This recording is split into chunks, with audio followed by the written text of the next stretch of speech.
Hi, Sarah Sumter along with Mr. Kevin Kennedy, and we're here on the Conversations with Kevin. And as you can see, Mr. Kennedy brought out this casual look today. Watch out. out. He's got his sleeves rolled up. And you know what that means, Sarah? What does that mean? That means it's time for you to go to work. All right, well, let's do it. You know, the truth is, Sarah and I work together each day. She really is a hard worker. And they said, well, how do you get along with Sarah? Why do you say we get along, Sarah? Because I do what you say, when you say, as fast as you say. She's really good. So what do you have on your mind tonight, Sarah? Well, let's talk about some strategies for success. Okay. You know, you and I talk about success pretty much every day. Every day, Yes. because we're in a world of winning and losing. Yes, and we want to be a winner. Yep. So we've kind of broke it down into 4 main components, and we wanted to share it tonight. So we talk about habits, beliefs, attitude, and expectations. Okay. So when I think about those things, they all kind of have one thing in common. They all start from an early age. You kind of pick up on those habits from an early age, Yep. the attitudes from an early age, the beliefs and expectations. So what do you think about habits? Well, first off, they say that once you make a habit, it's really hard to break. Philosophers say human beings are creatures of habit, meaning we usually get up at the same time. We usually get dressed at the same time. We usually get in the same route to work. There's many routes to get to work. One's a little longer one, but habits, they form. So what you really want to do is to discipline yourself in your habits. So what does that mean? You know, okay, we're going to get up, we're going to take a bath, we're going to do our hair, then we're going to get ready, and quite frankly, you're going to take your vitamins. You get in the habit of that. You're going to read your Bible, you present yourself, look in the mirror before you go out, and then we go. And one of the things that we do at the Kennedy Law Firm, we make a list. Yes. Every day. Every day. That is habit form. And so when we make that list, then we go over it. Some things you get some things checked off and some you don't. And then the next day we go and then we prioritize because we've got deadlines to make. So do you have a habit of procrastination? If you do, you will meet with failure. Because someday you think, I've got enough time. And guess what? We miscalculate. I thought the trial was set for next Monday. Oh my goodness. Please tell me Yes. again. And they said, no, the trial is set for Wednesday. What? Then we get ready and we go. So one of the things I like to think about, I want to get into a habit of check. Double check, triple check. My great student of all time. And so we're going to look at our pleadings. We're going to remind this. Did we get the witnesses subpoenaed? If we didn't, let's do it now. And they said, Kevin, you can't get the police to get it served. I said, well, they're not going to stop us. Get that private eye and get it served when? Right now. Right now. And I have a habit of not throwing away paper. I'll say this. There have been at least 3 occasions in my legal career that one piece of paper saved their life. Oh my goodness. So, am I going to teach you? Save the paper. Get it organized. Are you in the habit of disorganization? As a matter of fact, sir, I wanted to talk to you about that because, you know, cleanliness is next to godliness. I don't think that's really what it And says. the Bible doesn't say that, but that is a philosophy. So you, Miss Sarah, should get in the habit of keeping your car spotless all the time. Or you could give us some of your, what is it called? Excuse?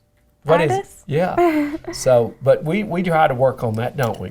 We do. Yeah. Yep. And he wants to talk about my car, but y'all should see Mr. Kennedy's truck. Yeah. On occasion, we do work on that. And of course, you know, we talk about my desk. It is always piled. Now, I could say that's because I own several businesses, and most people don't have stacks of mail. Well, the thing about Mr. Kennedy's desk is you can organize it, and Yeah. 5 minutes later it looks just like it did before because we are constantly running, looking for things. We need Yeah. this, we need that, and then it just is. what it is. So we move lots of paper, and we have to make lots of lists. So do we make a list every day? Every day, Do we make a list all day long? all day long, and we read it, we go through it, start from the bottom and start from the top. So one of the things about habit, I've spent my life trying to develop those habits. I think it's smart. I wish someone had told me earlier. physical fitness a part of your habit? She's good at it. She's right on her regimented meal. You do better than me. Sarah said, well, if it's working for me, why don't I do it for you? I said, okay, try it. How long did your meal plan work for me? 3 days, and I think 2 out of the 3 you probably cheated a little bit, but we won't hold you against it. It is true because I have so many business lunches. And my calendar is so packed. You were with me when I had a real important meeting with a really important man who wanted to go to lunch. How long did I have to book him out? A month. Please.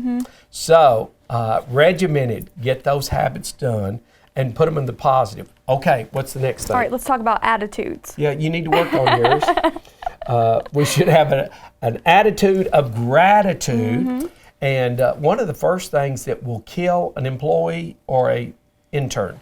Now, I've reached about 1,000 interns in my 37-year career. Wow. Is that a wow? That is a wow. That is a wow. Some are so brilliant when they come through there and excited. So I try to teach this habit. Some come in there, and there's 2 different kinds of people that work. And this is true for all my businesses. There are proteges and there's parasites. Oh, Mr. Kennedy, will you please explain? Well, we can give several here the same opportunity. Okay, I'll tell them, get your notepads out, let's take some notes. Some listen, some don't. And a protege is there to learn from you. I want to know what you can teach me. A parasite is there, I want to take from you. Will you give me this? Will you give me that? Will you give me this? Will you? I said, really? It's almost a drain. So if you look at your own attitude, do you have an attitude of gratitude? If you don't, you better get it. Yes. Are you a protege trying to learn all you can? But that's no fun. I really want a new suit, and I really want a new car. Oh, yeah. And I want to go on a vacation to Key West. Can you hear it now? Don't we all? Yeah. And so they want what you have. So I would encourage you to be the protege and not the parasite. I've worked for some brilliant lawyers in my career, and a lot of them didn't just openly tell me their secrets, but I would be a student of success. That's what I teach you, and that's why we're teaching y'all tonight, to try to pursue it. Take those notes. And when those men, the great mentors in my life, I did some things I didn't want to do. They asked me to do it, so out of love, respect, and honor, I did it. Would I do it again? Yes. I absolutely would. You will never regret the people you honor. You'll never be disrespectful to someone that you have high respect for. You honor them. And that's a great thing. You've learned that lesson. So many people come with natural talent for seeking wisdom and those kind of attitudes. So, touche. What you got? Let's talk about beliefs. Okay, what do you really believe, Miss Sarah? And I go back to the core belief that we believe in the Bible. We believe in Christian principles.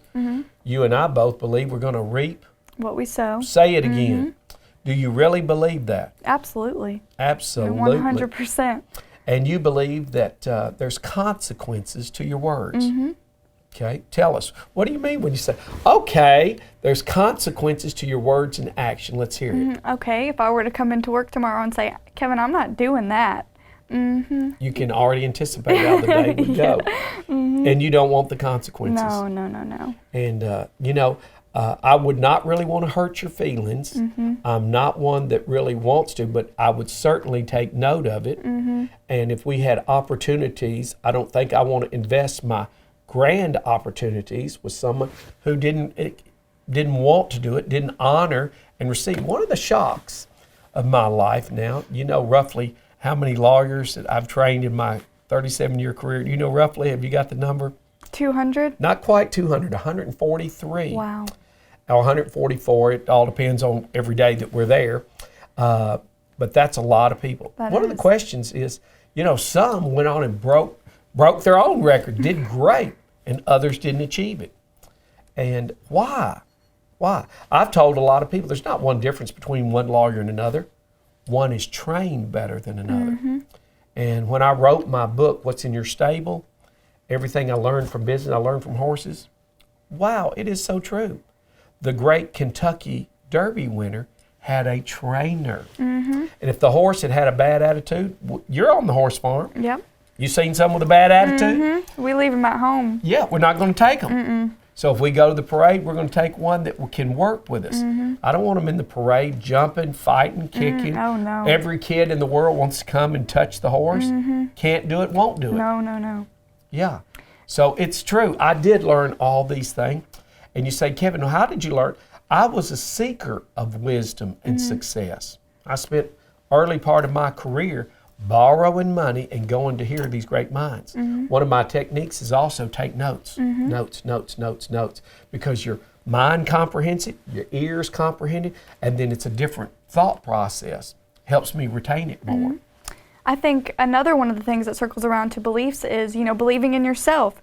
I'm sure it's sometimes hard to have the self-confidence when you don't really know if you can do something. Yeah. But I think that's one of the main things about success is believing that you can do it is the first step. One of the things Mr. Kennedy always says, whether you think you can or you think you can't, you're right. Yeah. Henry Ford said it first. I just copy other men, but I'm impressed that you heard it. So if you think you can get that done, or if you think you can't, you're already right. Oh boy, good job, Sarah. That's why I think you're learning like crazy. Oh, I am. All right, so let's talk about some expectations. Right. We should always have some expectations.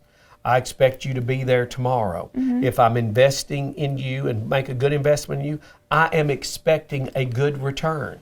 I'm expecting as I train you in a clinch moment, you've got to deliver. I'll break down right now on expectations. If you didn't know this, Elvis Presley was turned down when he interviewed at the Grand Ole Opry. Oh, no. They told Elvis Presley, keep your day job, truck driver. I said, foolish. So he's the king of rock and roll, broke all the records. Hello, come in. Just because one man is critical of your talents and gifts, remember, God gave everybody some gifts. They're from Him. He doesn't make any junk. So the truth is, we all have periods of insecurity. I know I've seen a little bit in you. You're coming out of the shell. Of course, I felt it. Rhonda Jean had it. She came when she was 18. And so she had not been in social circles. And you and I, even in our events, you're wondering, you're looking, well, which fork are you supposed to use?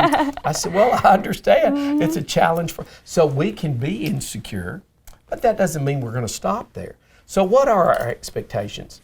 When I go to a trial, I'm firing my clients up.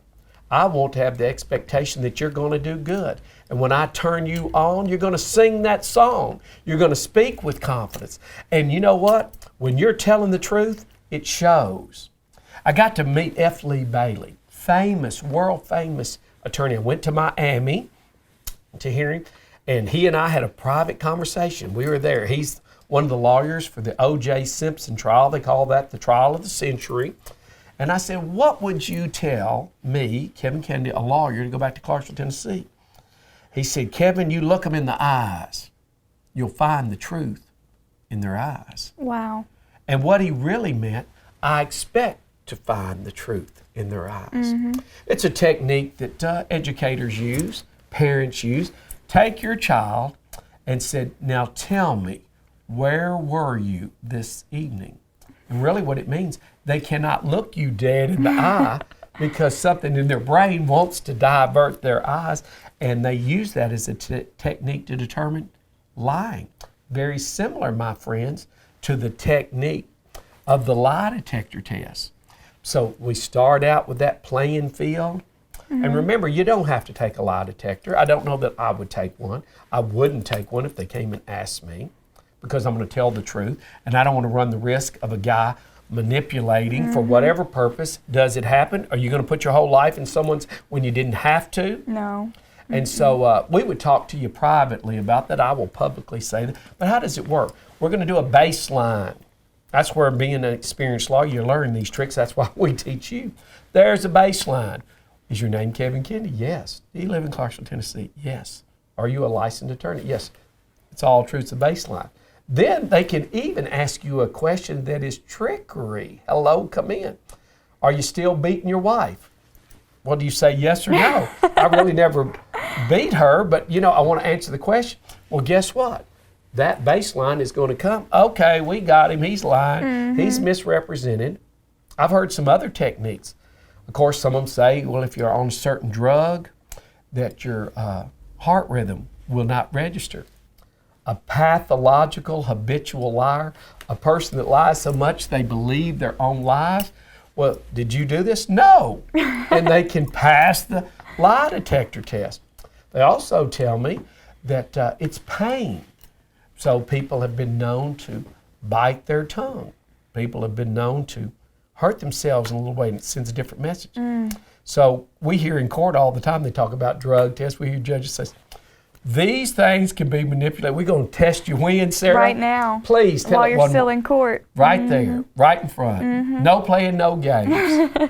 So the judges, we have brilliant men and women that sit on the bench. You're not going to trick them. You may be a master of deception, but really the only person you're tricking is yourself. Absolutely. Hello, come in. So we've got expectations when you come to court, you're going to be drug-free. We've got expectations that you're going to live a life that would be appropriate for us to put a child in your care. And should you choose not to, believe me, the skilled lawyer will reveal it. Yes. The truth will set you free. Hello, Bruce Kennedy here with the Kennedy Law Firm and my brother Kevin. You know, Kevin, we were just talking about automobile accidents. What comes to your mind? You know, that saying, strong people stand up for themselves, but stronger stand up for others. That's really who the Kennedy Law Firm is. It's a strong organization that stands up for their clients. And believe me, in these personal injury cases, you need help. You need some real help in a time of need. Call the Kennedy Law Firm, 931-645-9900. Hi, Bruce Kennedy here with the Kennedy Law Firm and my brother Kevin. And you know, Kevin, when I think of these personal injury cases, I think of the responsibility to be dedicated and diligent. Abraham Lincoln even said one of his key principles was he operated by diligence. Yeah, the truth is, Bruce, preparation, preparation, preparation, work, hit them again. If they turn us down, we hit them again. That'll be the secret to our success. 931-645-9900. Absolutely. Miss Sarah. All right, let's talk about the 3 M's. We got the model, the mentor, and then monitor. So when I think about model, I think you should always try to be the example, you know, whether it's your workplace or your study group or your workout group, whatever. I think it's important that you should try to be the example. That way you can help lead others. That is good. That's why we use the term role model. And everybody needs a hero in their life, somebody that they can look up to. I had a friend say, you need a pastor that you can believe in, and you need a lawyer you can trust. I said, hello, come in. And they weren't sophisticated, but that was a great quote. And I know I believe in my pastor. I believe in the expectations. My brother Glenn is one of the greatest prayer warriors that there's ever been. And if I had the bad situation where I have been there, I go to Glenn and say, Glenn, this is what I'm confronting, and pray. Well, he's just a man, but he's committed his life to intercessory prayer. And he is a powerful prayer. And is my belief system, when Glenn and Christians in his network are praying, do I expect results? Absolutely. And they say, Kevin, I said, you hadn't walked where Kevin Kennedy's walked. You haven't seen what Kevin Kennedy has seen. And I teach you the same thing. Okay, model it. Remember, the camera's always on, the microphone's always on. If me and you were acting and you acted in a fashion that was not that of a Christian lady, I would be very disappointed. And it would hurt my feelings. And of course, for you to see that, you say, oh my goodness. So wherever we're at, our language should be such that we wouldn't be embarrassed if the pastor overheard us and our conversations. And I don't want to be a person of gossip. You know, people have gotten into gossip, and that's why social media is so fun. They put it out here and they're going, then they bring, you know where I've learned the most about social media? When they printed it off, and they bring it into court. How often do you see that? All the time. Today, she posted this on Facebook. He posted this on Facebook. Well, and I say by interrogatory, do you have any, request for production, do you have any text that you're anticipating? And what do you say? Yeah, I'm a strong Christian, and they're using the worst foul language in the world in text. We call that black and white. We call that demonstrative evidence, and we call that we are killing you when you put that in there. So they might get you, Sarah, but you've been trained. They're not ain't going gonna to get get me me. on that one. Okay. So what's the second M? Mentor.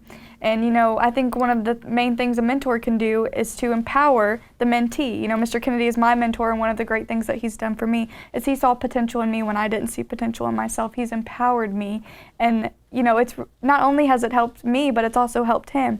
And another thing that Mr. Kennedy often says is you can't help somebody without helping yourself. Come on, Sarah.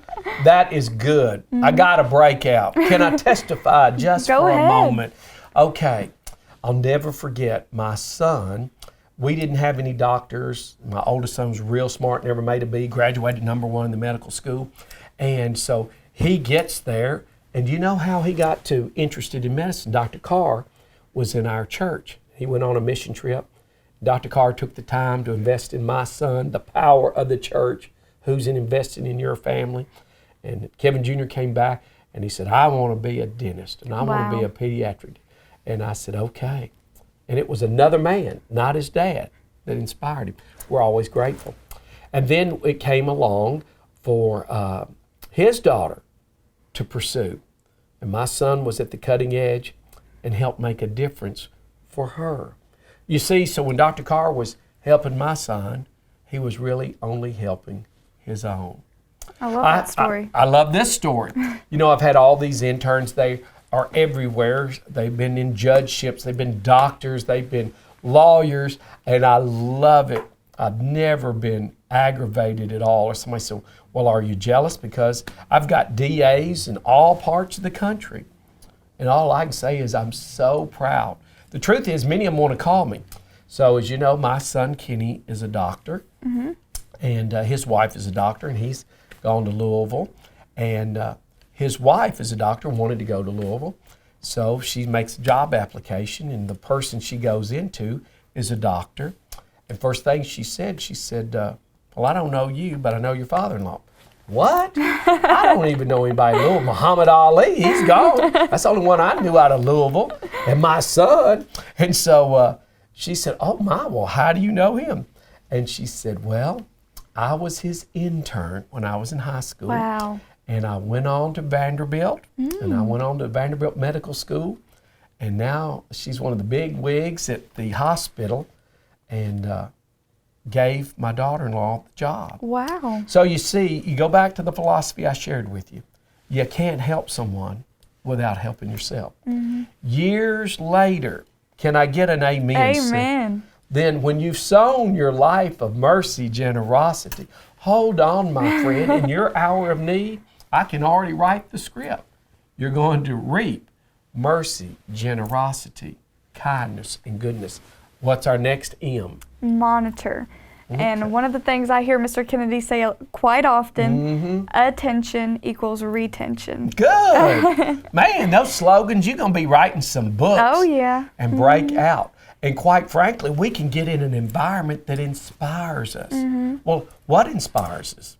It's just like it's our mentor and our model. And then monitor. Okay, here we go. The great Ronald Reagan said, trust but verify. What did he mean? He was known as the great communicator, worked all the way up to the White House. What a man. We talk about him today. He's been gone for years.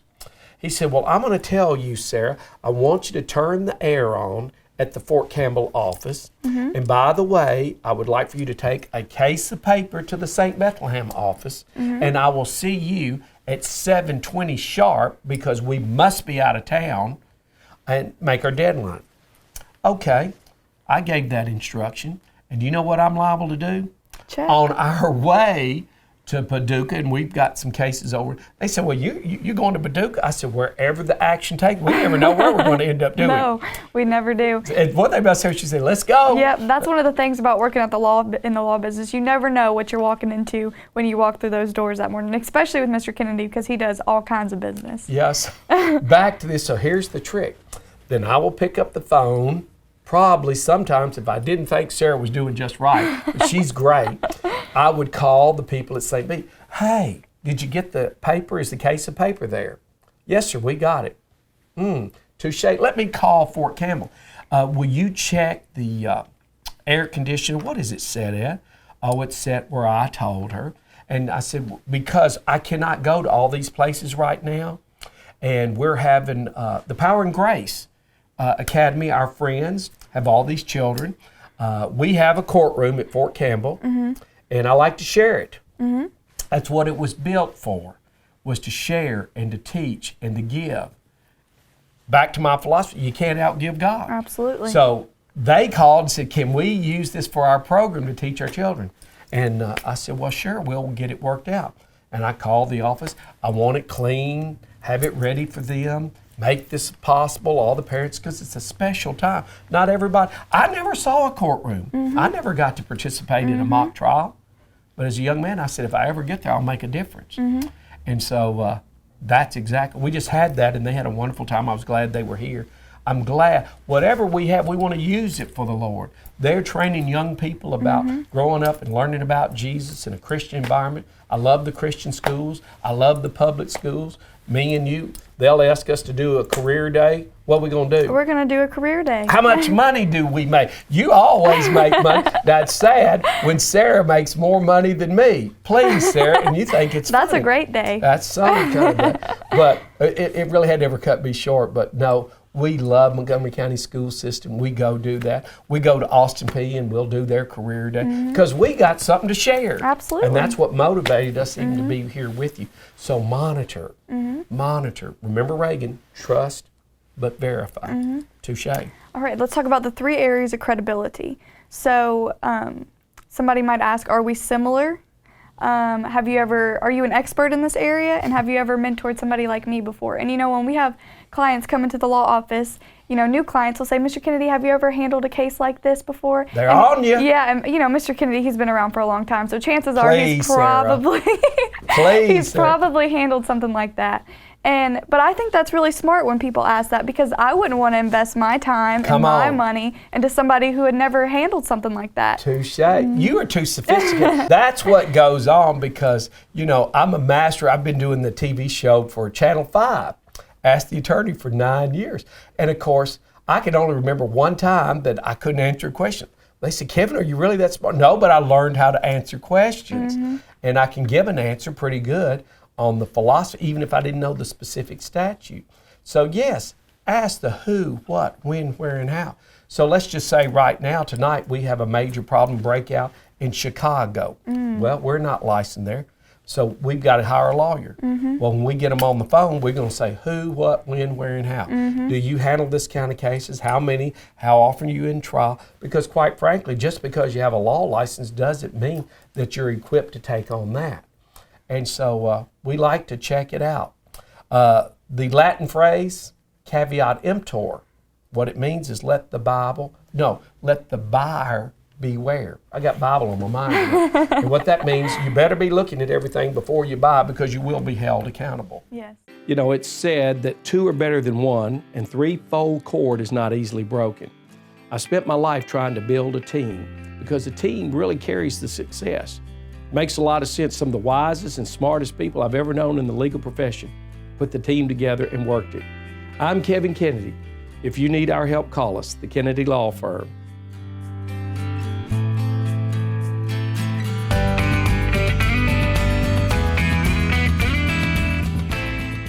Hi, I'm Kevin Kennedy, along with my brother Bruce Kennedy. We're at the Kennedy Law Firm. Bruce, what do you have to share today? Well, Kevin, here at the Kennedy Law Firm, we have represented literally scores of people who have suffered injuries. Yes. When you get these multi-million-dollar settlements, what does that mean to you? Bruce, it's all about the clients. And we love to make our clients happy. We have on the door, we're committed to helping people, and that's who the Kennedy Law Firm is.